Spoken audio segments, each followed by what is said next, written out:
ako, pero iba ang pinakasalan mo! Pananagutan kita, pero kahit kailan, hindi kita pwedeng ibigin! Oo, aminin ko. Mahal kita. Nang dahil sa salapi mo. At nang dahil sa pag-ibig ko sa'yo, handa akong pumatay at mamatay! Katawan ko lang ang minahal mo at hindi ang pagkatao ko!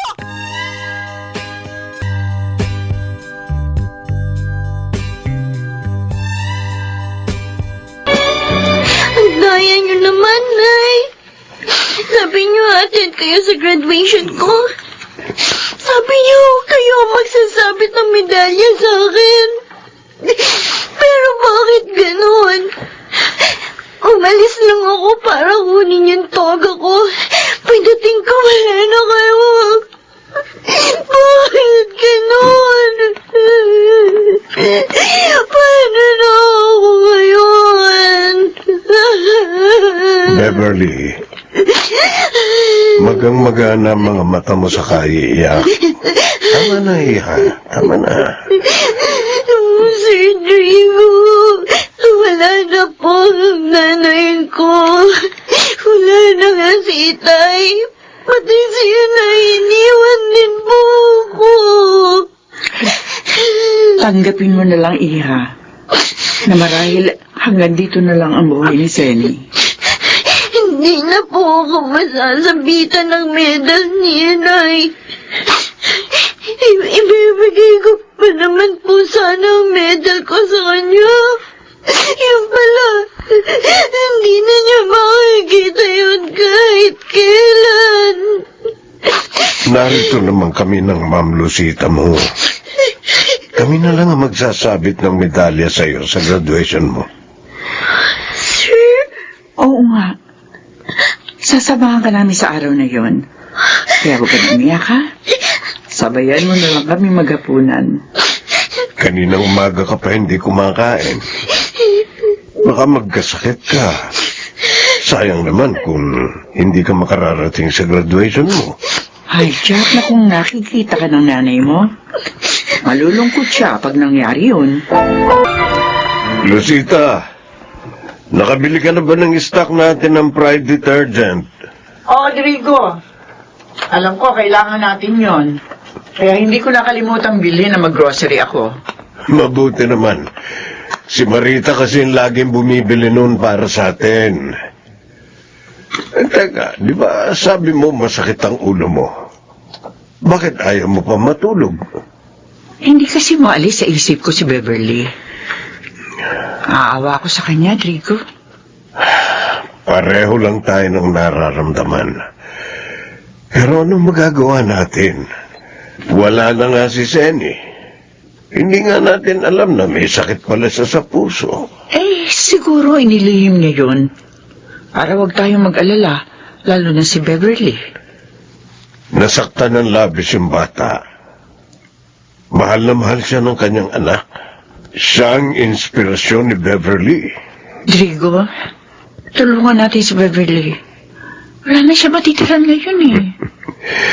Hindi talaga tayo nagbabago. Maski sa pagpapasya, pareho tayo. Oh, ibig mong sabihin, yun din ang naisip mo? Oo. Gusto ko siyang alokin na ituloy ang trabaho dito ng kanyang ina. At pag-aaralin naman natin siya. Ay, maganda yun. At palagay ko, mapapapayag natin siya. Sir Drigo, Ma'am Lucita, magpapaalam na po ako sa inyo. Ha? Ah, Bakit naman? Kasi po, wala na po si Inay. Kalabisan na po kung mananatili pa po ako dito sa bahay ninyo. dumito ka na lang. Wala ka namang ibang matitiran. Po, nakakahiya po sa inyo. Ganito na lang.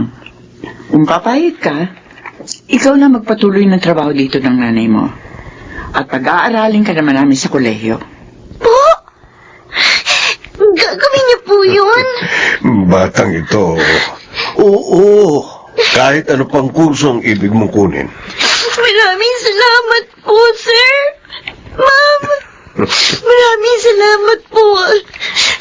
Hindi ko sayangin ang tulong ninyo.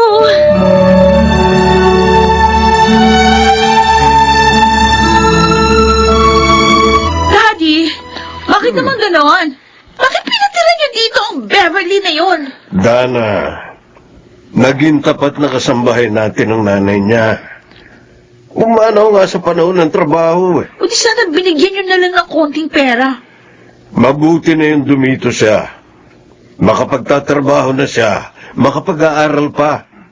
Magkakaroon siya ng magandang kinabukasan. What? Oh. Mag-aaralin niyo siya sa college? Wala namang masama doon, anak.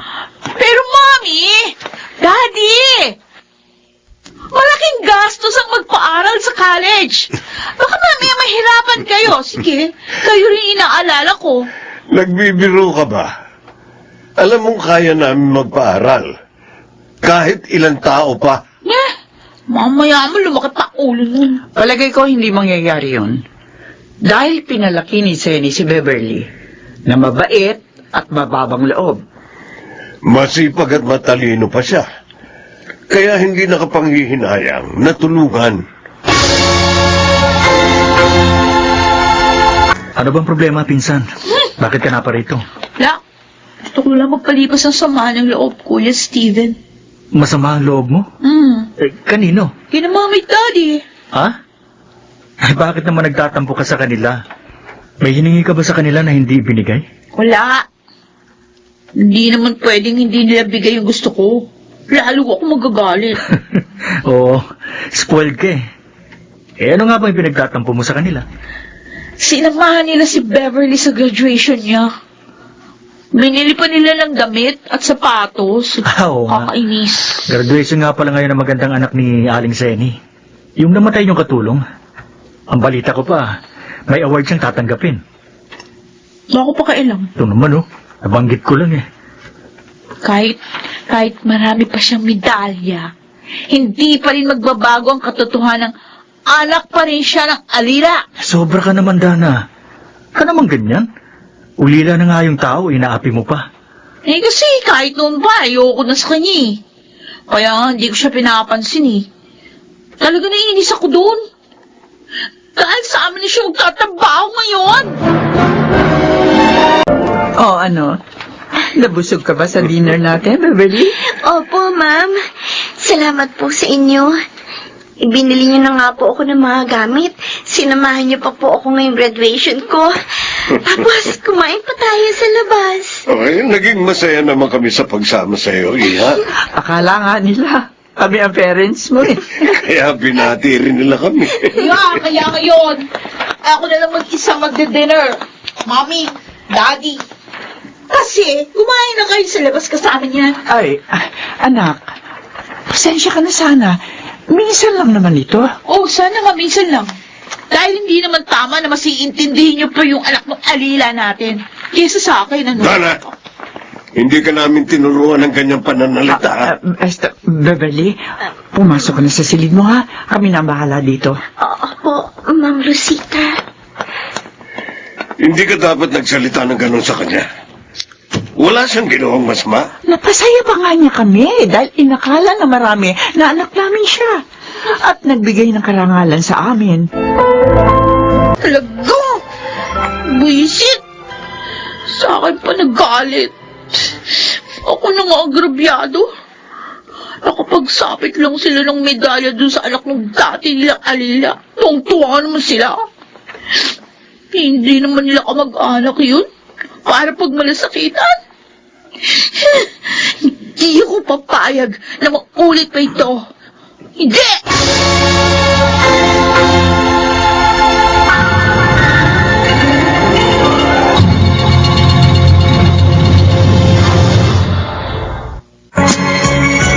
Papasok ka na ba sa office, Rigo?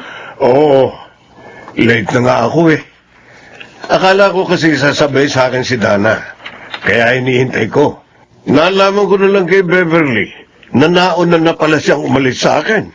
Nako. Nagtatampo pa rin sa atin ang batang iyon. Hindi pa rin niya ako kinikibo. Kahit nagkakasama kami dito sa bahay. Natuto na siya magtanim ng sama ng loob. Ganong hindi naman natin itinuro sa kanya yun. Nahihiya tuloy ako kay Beverly dahil sa ugali ng ating anak. Kausapin natin si Dana, Drigo. Lambingin. At saka paliwanagan. Baka naman this time, maunawaan niya na tayo. Ano? Ayaw mo pang umuwi? Bakit? Ay, inis lang ako sa bahay namin. Kaya gusto ko muna magpalipas ang oras dito sa park, Joseph. Sino ba kagalit mo sa inyo? Di ba wala ka namang kapatid? Oo nga, wala. Solong anak lang ako. Ang kinaiinisan ko doon, yung anak ng dati naming Chimay, Ha? na tinutulungan ngayon ng parents ko. Kinuha siya ni na mami at daddy na maging Chimay din namin. Dahil patay na yung nanay niya. Ulila na pala siya eh. Hindi ka dapat mainis sa kanya kasi kawawa yun. Basta, mabigat ang dugo ko sa babaeng yun. Ayoko siya nakikita. Ayoko. Ay, kayo na pala, Ma'am Dana. Gusto niyo na po ba mag-dinner? Maghahain na po ako. Hoy, kung gusto kong kumain, sasabihin ko ha. Huwag kang epal. Opo. Sorry po, Ma'am. Bakit ngayon ka lang umuwi, Dana? Gabi na. No-share kami ng friends ko. Ilang beses ko nang sinabi sa'yo, kung gagabihin ka, tatawag ka o mag-text sa amin. Hindi mo ginagawa. Sige. Pagalitan niyo ako sa harap ng Chimay natin. Para pagtawanan niya ako. Pagalitan niyo ako! Handa na po ang breakfast niyo, Ma'am Rosita. Kumain na po kayo. Salamat, Iha. Sina Dana, Drigo? Si Ma'am po, kanina pa umalis. Si Sir naman po, kaaalis lang po. Hindi na naman pala sila magkasabay na umalis. Nahiya po ako sa inyo ni Sir, Ma'am. Oh, bakit naman? Kasi po, parang nagtatampo sa inyo si Ma'am Dana dahil sa akin. Ayoko po sanang mangyari yun. Pasensya ka na sana, ha? Spoiled kasi si Dana eh. Ang gusto niya, siya lagi ang pinapansin namin. Pero hayaan mo, masasanay din yun sa'yo. Magbabago rin siya. Oh, Dana! Nandiyan si Clotilde. Ang kaibigan kong kinukunan mo ng mga product from Hong Kong and Korea. Marami siyang dala. Gusto niya makita mo yun. Wala na akong pera, Mami. Bus ng allowance ko. Bumaba ka na, tingnan mo. Ako na bahala dun. Triga? Kayo magbabayad lahat ng magugustuhan ko doon? Of course. Anak kita eh. At kaya kami nagsisikap ng daddy mo para sa'yo. Kasi parang pinagpapalit niyo na ako sa iba eh. Hindi pwede mangyari yon, anak. Kaya huwag kang mag-isip ng ganon. O sige na. Bumaba ka na doon. Hinihintay ka na ni Clotilde. Niyaya mo akong mamasyal dito sa park para ma-display ang mga bagong binili sa yung gamit ng parents mo. Talagang masaya ako ngayon, Joseph. Kasi na-feel ko na ako pa rin ang pinaka-importante sa amin. O, siyempre naman, walang anak na hindi importante sa mabuting magulang. Yun ang madalas sabihin sa akin ng parents ko. Kaya sinasabi mo rin sa akin ngayon? Oo, para maalala mo nang hindi ka nagtatampo sa parents mo. Ayaw ko ba? Pero kapag nakikita ko na pinapansin nila at pinakahalagaan yung katulong namin na yun, nagkakahit ako talaga. Gusto lang talaga nilang tumulong sa taong kaawa-awa. At dapat maging proud ka doon dahil mabuting tao ang parents mo.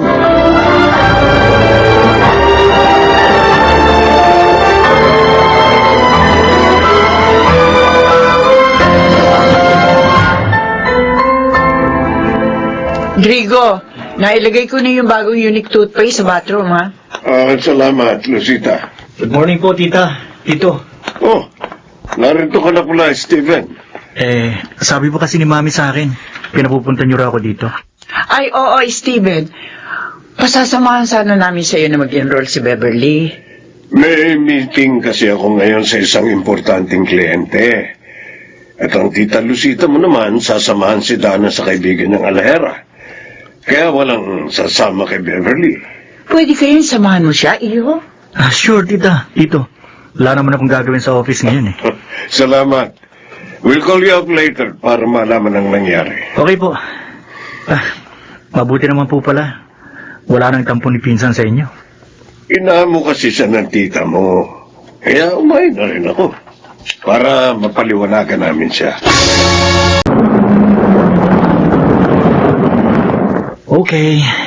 We're home, Beverly. Salamat sa pagsama mo sa akin, Steven, ha? Naabala patuloy kita. Ikaw naman. Hindi abala yun. Hindi naman ako busy ngayon eh. Saka gusto ni na Tito na samahan kita para matulungan ka. Napakabuti talaga ni na Mama at Sir. Dahil sa kanila, nararamdaman kong hindi ako nag-iisa.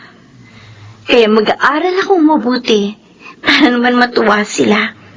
Kahit man lang sa ganitong paraan, masuklian ko ang kanilang kabutihan at mapasaya ko sila. Mabuti ka pa. Naiisip mong pasayahin si na Tito at Tita. Samantalang ang pinsan ko, puro pag-aaksaya ng pera at panahon ang ginagawa. Ang totoo nga pangatlong kurso nang kinuha niya ngayon sa college. Baka naman this time, tapusin niya ng kinuha niyang course. Bigyan pa rin natin siya ng chance. Pambihira naman. Yan palang dahilan kaya pinuntahan mo ako dito sa amin. Kasi gusto kong makabalita sa nangyari kahapon. Pinasamahan pa pala sa'yo, babaeng yun. Ay, special siya, ha? Ayan ka na naman Gumagawa ka na naman ay kaiinis mo. Kasi sabihin mo na kung ano nangyari. Bakit hindi si na Tito ang kausapin mo? Para naman tayong marites nito Pag tinanong ko naman yung mga yun, kulang-kulang naman yung ikukwento nun sa akin Kaya nga sa'yo ako nagtatanong. Sige na, sabihin mo na. Okay, sige. Physical therapy ang kukunin niya. Ha? At doon sa exclusive school na pinuntahan namin siya papasok. Kapal naman ang mukha noon. 4-year course pang kinuha? Bakit hindi na lang vocational? Hindi na nahiya sa gagastos sa pag-aaral niya. Sabi niya, mag-aaral naman siya mabuti. Para hindi naman masayang ang tulong ng parents mo. Masyado kasing mabait si mami at daddy. Pero hindi bale, sisiguraduhin ko na hindi magtatagal ang babaeng yan sa amin. Dana, ano bang binabalak mong gawin? Heto na po ang merienda niyo, Ma'am Dana. Sir. Thank you. Ilagay mo dito, sir. Tapon ng Diyos.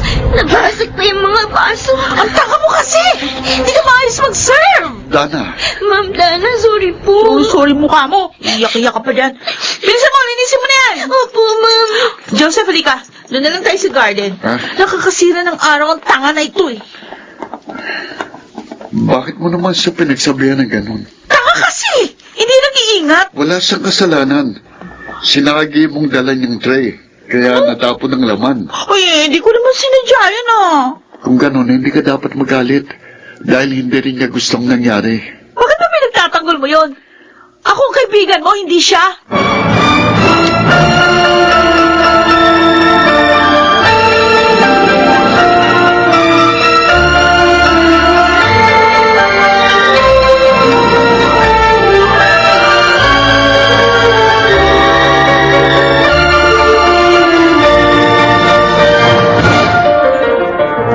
Walang yung babaeng yun.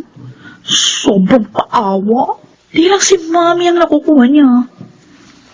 Pati si Joseph, nakukuha na rin niyang sympathy. Samantalang, ngayon lang niya nakita si Beverly. Kakainis talaga. Dapat siya mawala dito. Unti-unti niya nang inaagawan lahat sa akin. Ano bang dapat kong gawin? Alam ko na. Alam ko na kung anong gagawin ko. At dito, baka hindi lang siya basta mapalayas. Baka makulong pa siya. Hindi ako maaari magkamali. Alam ko talaga inilagay yun. Dahil hindi ko ugali mag-iwan ng alas kung saan-saan. Pero susubukan ko na rin halugugin ang kwarto namin. Magpapatulong ako kay Beverly. Ma'am, narito na po ako. Oh, ang bilis mo Tapos ka na bang mag-review? Opo, ma'am. Patapos na po kasi ako magbasa na lumapit kayo kanina. Ano po yung utos ni ma'am? Ay, kung pwede, tulungan mo akong maghalugog sa kwarto. May hinahanap kasi akong gamit eh. Hindi ko naman makita. Sige po. Ano pong gamit yun, ma'am?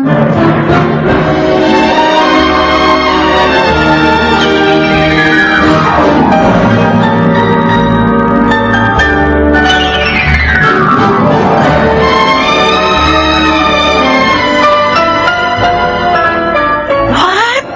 Nawawalan kayo ng alahas? Oo. Nagtataka naman ako. Bakit nawala yun? Hindi ko naman ugali mag-iwan ng alahas kung saan-saan. Naku, Mami. Malamang naiwan niyo yun nang hindi niyo namalayan. Baka dahil sa pagod, kaya nakalimutan niyo na.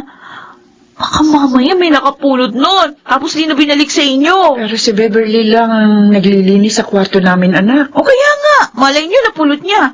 Then, inangkin na. Mabait at tapat siya. Tulad din ng kanyang ina. Ay, naku, Mami, hindi ka nakakatiyak dyan. Ang dapat niyong gawin, halongkatin niyo yung mga gamit niya. Dana, makakasakit ako ng tao. So what? Ang importante, makita niyo yung nawawala niyong alahas.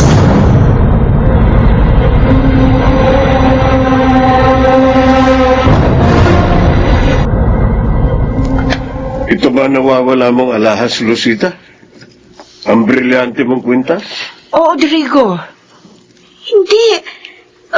See? Nakita niyo yan? Sa gamit ng malditang ito? Ma'am Dana, hindi ko po ginawa yan. Sinungaling ka? Lana, bakit mo siya sinampal? Ninakawan niyo si Mami, Daddy. Mabait na nga kayo sa kanya, tapos sinabuso pa kayo? Hindi po ako magnanakaw, sir. Sinungaling. Ma'am, maniwala po kayo. Hindi ko po magagawang gantihan ng kasamaan ng kabutihan niya sa akin. Plastic! Lumayas ka na nga rito! Magnanakaw ka! Dana, tama na yan. Mami! Sige na. Beverly, diyan ka na muna sa silid mo. Iwan mo muna kami, ha? Ipatatawag ka na lang namin, Iha. Opo, sir. Ma'am. Mami! Daddy! Palayasan niyo na babaeng yun dito! Magnanakaw siya eh! Dan, Ipapahamak niya lang tayong lahat! Hindi siya dapat pagkatiwalaan! Narito na ako. Buti naman. Bakit ba pinapunta mo ako dito sa park? Kasi dito, makakapag-usap tayo. Oh? Tungkol saan? Traidor ka! Pangasa ka! Bakit mo ako sinampal? Dahil nilaloko mo lang ako! Anong niloko? Dana, wala tayong relasyon. Umasa ako nililigawan mo ko dahil sa closeness natin. Ano? Yung pala, ang visit na anak ng alila namin ang gusto mo.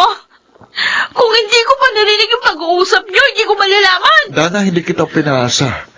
Hindi ako nagtapat ng pag-ibig sa'yo. Ang mali ko lang, hindi ko nasabi sa'yo ang paliligaw ko kay Beverly.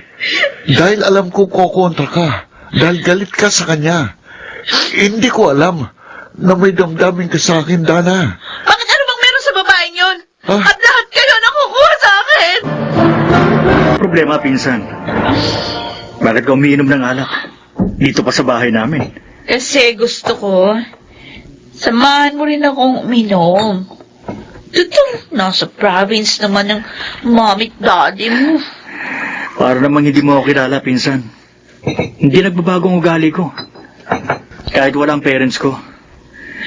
Ngayon sabihin mo, ano ba talagang problema mo? Si Joseph. Nalaman ko kasi, hindi niya pala ako mahal, pinsan. Ayos lang yun. Hindi mo naman siya boyfriend, di ba? Ikaw lang kasi. Hinayaan mong mahulog ang loob mo sa kanya. At ang masakit ba sa akin, ha? Naliligaw siya. Doon sa anak ng alila namin. Si Beverly. Ano? At yun! Yan ang hindi ko matanggap! Kayo pala, Ma'am Dana. May kailangan kayo? Walang hiya ka. Ma'am, ba't niyo ako sinampal? Dahil mga agaw ka. Ma'am, tama na. Wala akong inagaw sa inyo. Inagaw mo si Joseph sa akin! Inagaw mo! Pagmamahal niya! Kasi na yan ang mga! Yan! Ay! kita bibitiwan hanggang sa makalbo ka! Hindi ka dito sa labas! Kakalad ka rin kita! At kung kulalampas na yung pagmumukha mo doon sa magaspang na simento!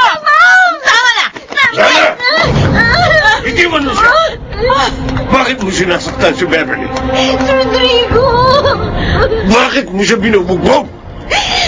Nasa labas pa lang ako ng bahay, dinig ko na kayo. Eh, kasalanan ng mga agaw na yan, Daddy! Wala siyang utang na loob! Tinulungan niyo na nga, pinakain na nga sa palad niyo, inakas pa ako! Bakit ka nagsalita ng ganyan? Inagaw niya sa akin si Joseph! Hindi po totoo yan, sir. Paano hindi? Si Joseph po ang kusa ng ligaw sa akin. Hindi ko nga po siya sinagot. Sinungaling! Tinakit mo siya! Nagtagumpay ka naman! Walang hiya ka, maldita! Bakit, Dana? Boyfriend mo na ba si Joseph? Daddy! Kayong dalawa na ba? Kaya ka nagwawala ng ganyan? Dahil kung hindi, nakakahiya ang ginawa mo. Pulayasin niyo na dito ang babae niya! Kung hindi niya palalayasin ako, lalayas dito! Kumusta na ang pakiramdam mo, Beverly? Ma'am Lucita, sorry po. Alam ko pong ayaw niyo mag-away kami ng anak ninyo. Pero, hindi naman po ako nakipag-away sa kanya. Alam ko. Sinabi lahat ni Inday, ang labandera at planchadora namin. Nagbanta si Ma'am Dana na aalis dito. Pag hindi niyo po ako pinalayas. Beverly, Kaya alis na lang po ako. sandali lang. Hintayin mo ang mapag-uusapan namin ng Sir Rodrigo mo. Hindi maaaring basta ka umalis na lang. Lalo na malapit ang graduation mo. Hindi dapat maapektuhan ng problema ang pag-aaral mo. Nakausap ko na si Steven, Lucita. O anong sabi? Pumayag ba sila? Oo. Ay, salamat naman. Alam nilang mabait si Beverly, kaya hindi ako nahirapan sa pakikiusap sa kanila. Naawa pa nga sila sa kanya, lalo na si Steven. Eh talaga naman nakakaawa siya. Wala naman siyang kasalanan eh. Kung maaari lang, ayoko siya umalis dito, Rodrigo. Napamahal na siya sa akin. Ganon din ang nararamdaman ko, pero kailangan ihiwalay natin siya kay Dana. Sobra ng pananakit sa kanya ng ating anak. Nagagalit ako kay Dana. Hindi na siya nagbago sa paglipas ng mga taon.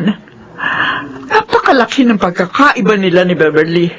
Kahit naroon na si Beverly kay Steven, itutuloy natin ang pagtulong sa kanya. Hanggang sa matapos siya ng kanyang pag-aaral. Makabubuti rin siguro na huwag munang malaman ni Dana na naroon si Beverly. Para na rin matahimik si Beverly. Oo. Sasabihin ko kay Steven na sikaping manatiling lihim kay Dana ang lahat ng ito.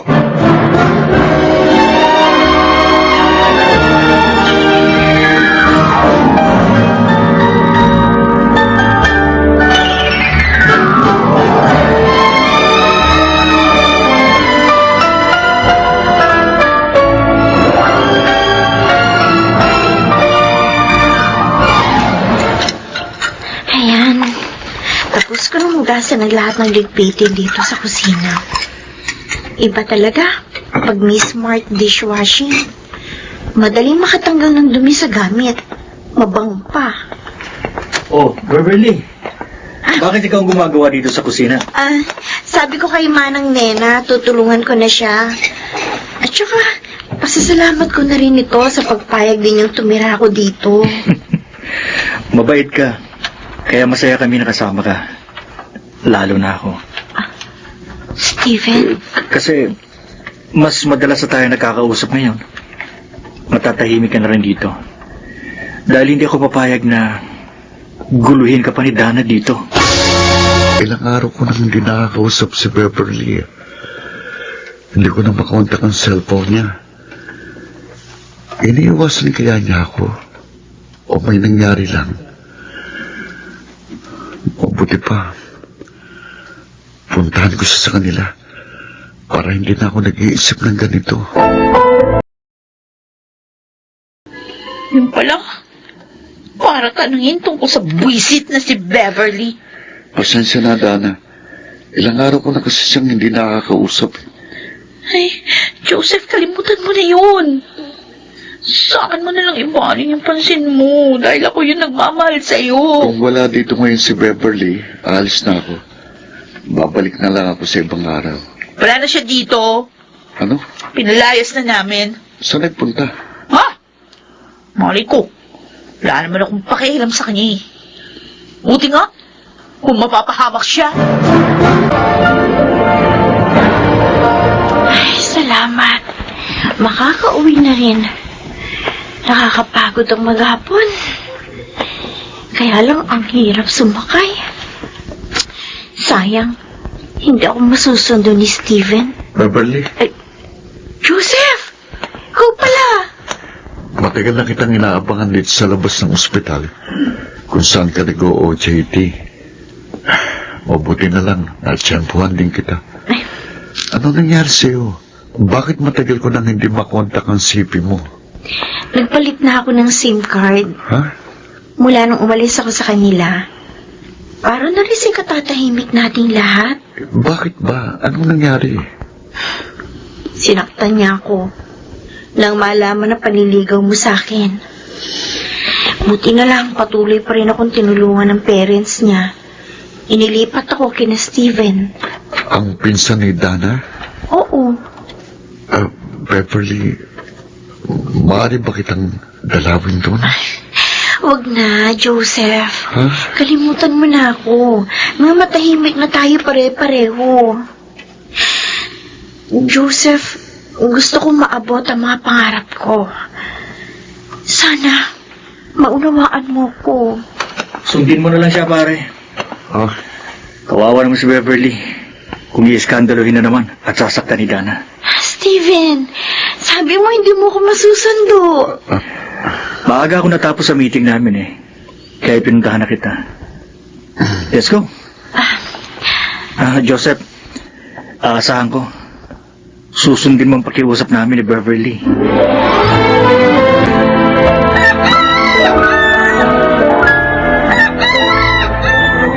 Rosita, nabili mo na ba yung sinabi kong ireregalo natin kay Beverly sa graduation niya? Ay, oo, Drigo. Mabuti. Sana magustuhan niya ang regalo natin. Mabuti pa si Beverly. Matatapos na sa medicine. Samantalang si Dana, 27 years old na. Pero hindi pa rin graduate ang college. Paano? Nakaapat na palit na ng kurso. May back subject pa.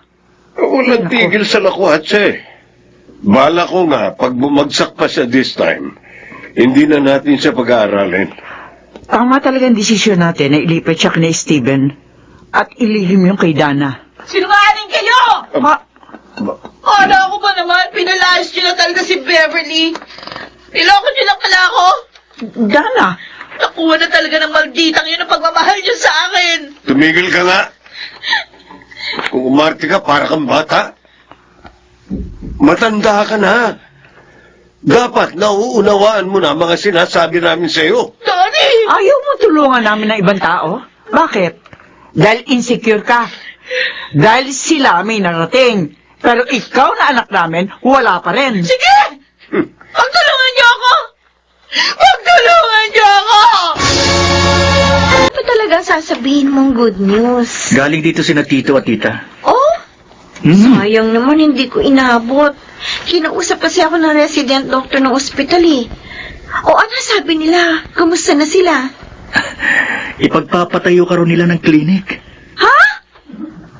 Talaga? Oo. At syempre, may itinuro na ako sa kanilang magandang lugar. Masaya naman, Steven. Kaya lang, Ano na naman? baka pag nakarating lahat ito kay Dana, magalit ng gusto yun. Insecure siya sa'yo. Naiingit kaya nagagalit. Pero siguro panahon na para tumayo ka. Steven? Hindi ko naman sinasabing awayin mo siya. Ipakita mo lang sa kanya na hindi kanya dapat isubsob sa lupa. Dahil pareho lang kayong nakatungtong sa lupa.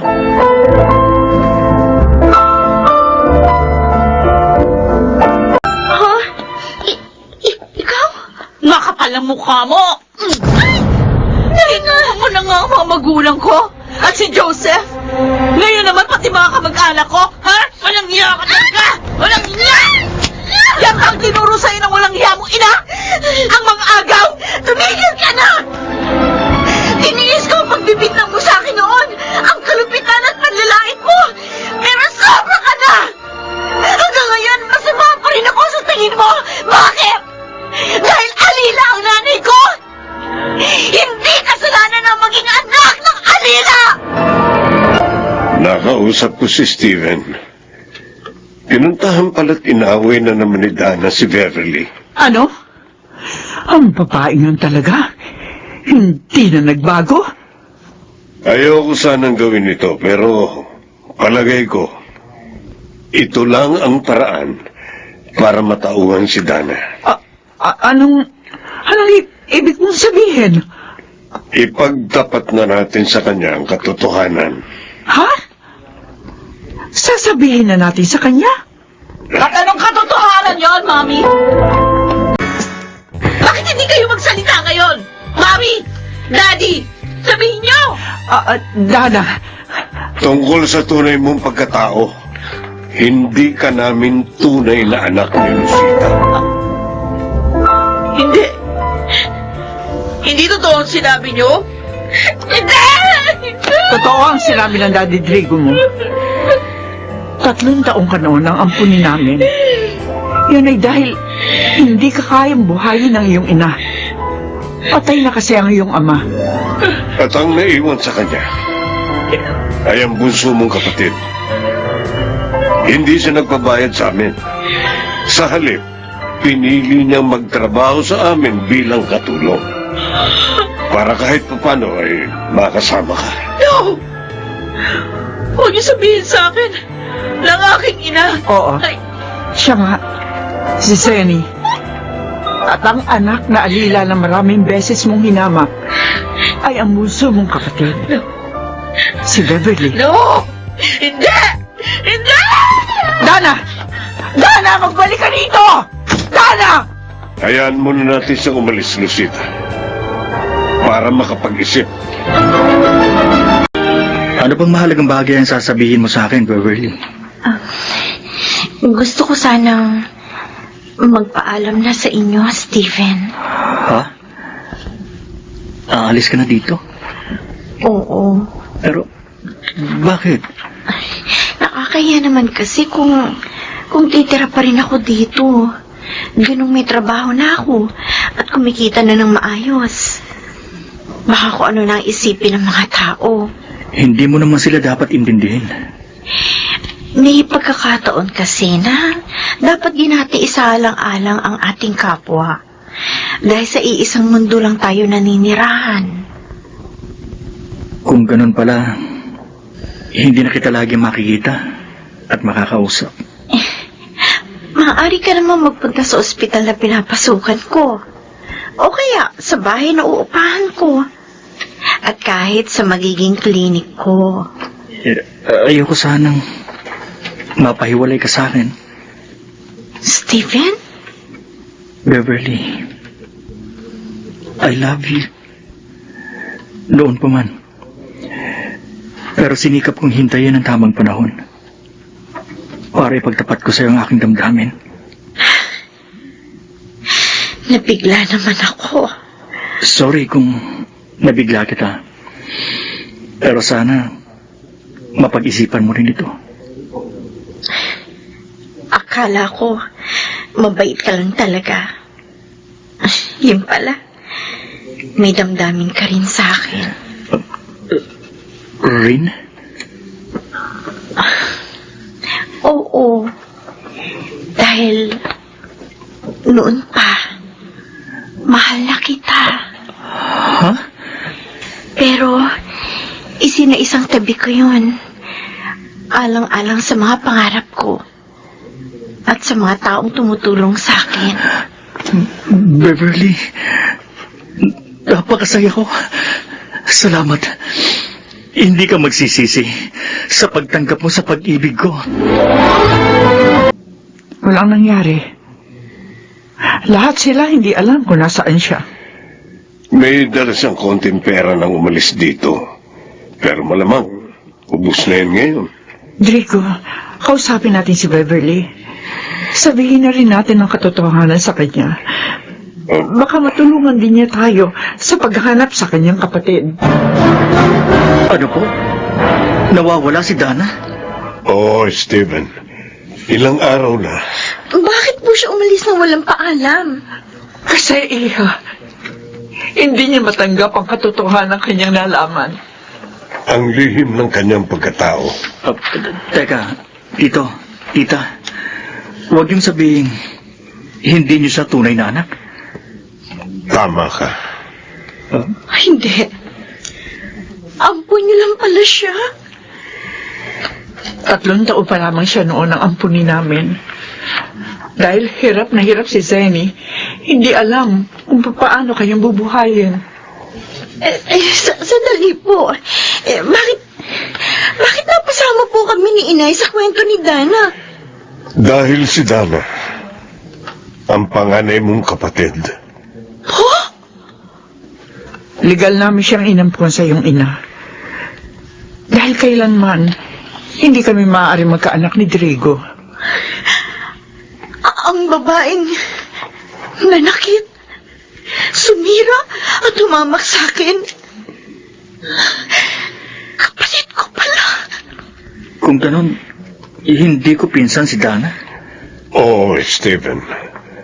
At alam ng mga magulang mo ang tungkol dito. Anong biro ng buhay itong nangyari sa amin? Patawarin mo sana kami, Beverly. Hindi namin gustong saktan ang damdamin mo. Ang totoo, wala na kaming balak pang sabihin ito. Pero kailangan gawin. Nasa na po ngayon si Dana, tito? Hindi namin alam. Kaya nga gusto namin magpatulong sa inyo.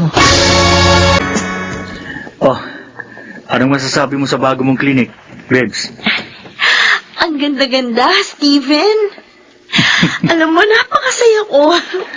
Salamat sa inyo. Kompleto na rin dito sa mga kailangan mong cleaning materials. Lahat ng ACS products meron dito. Lalo na yung Shield Bath Soap. Thank you. Talagang kailangan ko ang Shield Bath Soap. Dahil yun na lagi kong ginagamit. By the way, may balita na ba sa paghahanap ninyo sa kapatid ko? Wala pa rin eh. Humingi kami ng tulong sa mga pulis. Doktora! Doktora! Mark, bakit? May babae pong nawalan ng malay sa labas po nitong klinik. Ano? Oh, yan. Tingin ko, may buena mano ka ng pasyente. Si Dana. Naalala ko na naman siya. Nasaan na kaya ngayon ang batang yan? Mali ba kami sa pagsasabi sa kanya ng totoo? Huwag naman sana siyang mapahamak. Dahil pag nangyari yun, masasaktan din kami. Dahil minahal na namin siya bilang aming anak. Drigo! Drigo! Oh, bakit para ka natataranta, Lucita? Tumawag si Beverly. Natagpuan na raw nila ang ating anak. Rebs, nag-text si Tito. Papunta na raw sila rito. Steven, Umiiyak ka? Bakit? siguro dahil nalaman kong kapatid ko pala si Dana. At ngayon narito siya sa harap ko. Wala malay. Dito pa siya nawala ng malay sa labas ng bagong gawang klinik mo. Alam mo, palagay ko, niloob ng Diyos na mangyari ito para magkaayos na kayong dalawa. Oh, yan. Nagkakamali ng ate mo.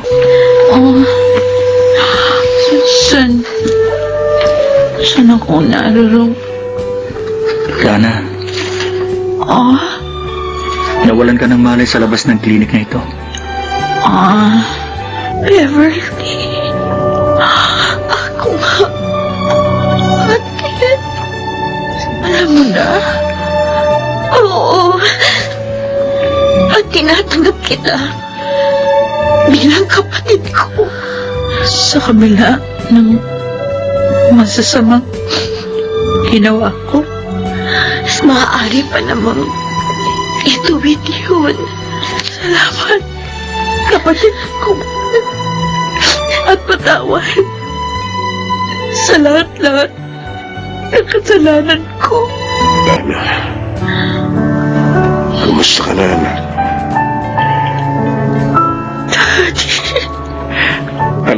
Alala kami sa iyo, anak. Kung saan ka na namin hinanap. I'm sorry, Mommy. Sorry sa inyong dalawa ni Daddy. Dana, Ang daming problema. At sama ng loob na binigay ko sa inyo. Pero hinanap niyo pa rin ako. Dahil mahal ka namin. At tulad sa isang tunay na anak. Maraming salamat sa lahat ng ginawa niyo para sa akin. Sure ka ba na dito mo ako gustong matulog sa room mo, Ate Dana? Oo. Oo, bunso. Para makapagkwentuhan tayo ng gusto. Sabagay, gusto ko yun. Ngayon pa lang nga tayo magkakabanding ng ganito. At marami akong gustong itanong sa'yo. At ano naman yun? Kung paano naging kayo ni Steven, samantalang si Joseph yung nanliligaw sa'yo nun. Ang totoo, noon pa may lihim na akong pagtingin kay Steven. Kaya nga hindi ko sinagot si Joseph eh. Talaga? Oo. At itong huli, nalaman ko nang magtapat siya sa akin ha. Pareho lang pala kami ng damdamin. Kaya yun, sinagot ko na siya. O di sa kasalan ng tuloy niyan. Ay, hindi po. Bakit? Dapat mauna ka muna sa akin, ate. Ay, maupo ka. Salamat, Beverly. Lalabas na siya. Ayun na pala. Beverly! Sino bang bisita ko? Kumusta, Dana? Joseph! Ang tagal mong nawala ah. Oo, nagpagaling lang. At okay na ako ngayon. Nakita sila ni Steven sa isang conference, ate. At siya rin ang nagkwento sa akin ng lahat ng nangyari. Kaya pala hindi ko na nabigla. Iniimbita niya tayo ni na Steven, ate Dana. Saan? Bakit? Ano okasyon? Nakalimutan mo na pala. Birthday ko sa makalawa. Ay. At wala akong partner para makasama sa araw na yon. namasyal na naman pala si Dana at Joseph. Opo, Daddy. Abay, mukhang nagkakaigi na ang dalawang yun ah. Madalas na magkasama sa mga pamamasyal. Okay lang po yun. Para mauna sa akin magpakasal si ate. Masaya na kami ngayon ng Mami Lucita mo, Beverly. Dahil magkasundo na kayo magkapatid. Ako rin po.